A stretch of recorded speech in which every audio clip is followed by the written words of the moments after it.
మిత్రమా, అందరూ ఎలా ఉన్నారండి? నేనైతే చాలా బాగున్నాను. మీరు కూడా బాగుండాలని ఆశిస్తున్నాను. అందరూ బాగుండాలి, అందులో మనం ఉండాలని కోరుకుంటూ మీ కవిత. మనసుకి సంతోషాన్ని, ఆనందాన్ని ఇచ్చేటువంటి రెండు ప్రదేశాలు. ఒకటి దేవుడి దగ్గర, ఇంకొకటి వచ్చేసి పచ్చనైనటువంటి ప్రకృతి. ఇవి రెండే మనసుకి ఆహ్లాదానాన్ని ఇస్తాయి. మనసుకి కష్టపెట్టకుండా మన మనసులో ఉన్నటువంటి అలజడిని తీసేసి మనసుకి ప్రశాంతతనిచ్చేటువంటి రెండు ప్రదేశాలను నేనైతే నమ్ముతాను.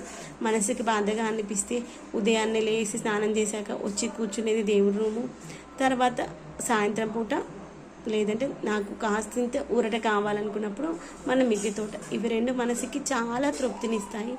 ఇంతకు మించి తృప్తినిచ్చే ప్లేస్ అయితే ఇంకేది లేదు అనిపిస్తుంది. ప్రకృతి ఇచ్చేటువంటి ఆ యొక్క సంతోషము, దేవుడి దగ్గర ఉన్నటువంటి ఈ యొక్క ప్రశాంతత, ఇంకా వెలకట్టలేనటువంటి సంపదలు.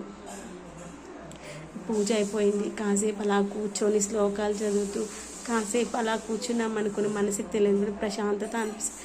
అలా ధూపం ఆ యొక్క దేవుడికి అలా వెళ్తూ ఉంటే అలా చూస్తూ మనం అలంకరించినటువంటి ఆ యొక్క పూలలో దేవుడు ఎంత మంచిగా అందంగా ఉన్నారో అనిపిస్తూ మన తోటలో వచ్చినటువంటి పువ్వులు పండ్లు పెడితే ఆహా దేవుడు ఎంత మంచిగా ఉన్నాడు. కాసేపు మన మనసులో ఉన్నటువంటి బాధలు కాసేపు చెప్పుకొని కాసేపు కూర్చుంటే ఆ యొక్క తృప్తి వేరనిపిస్తుంది.